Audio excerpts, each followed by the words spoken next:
தமிழக துணை முதலமைச்சர் தமிழக விளையாட்டுத்துறை அமைச்சர் உதயநிதி ஸ்டாலின் பிறந்தநாள் விழாவை முன்னிட்டு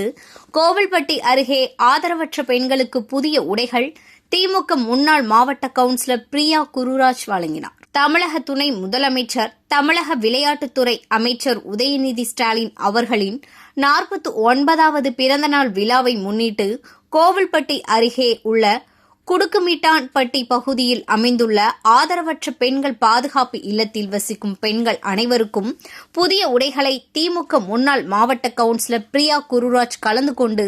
புதிய உடைகளை ஆதரவற்ற பெண்களுக்கு வழங்கினார். விழாவில் கோவில்பட்டி மேற்கு ஒன்றிய கழக செயலாளர் ராதாகிருஷ்ணன், கோவில்பட்டி வடக்கு ஒன்றிய செயலாளர் ஜெயா கண்ணன், பொதுக்குழு உறுப்பினர் ரமேஷ், தாமோதர கண்ணன்,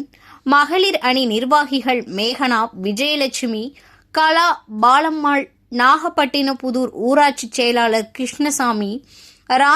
ராஜபுதுக்குடியை சேர்ந்த பால்ராஜ் மற்றும் திமுக முக்கிய நிர்வாகிகள் பலர் உடன் இருந்தனர்.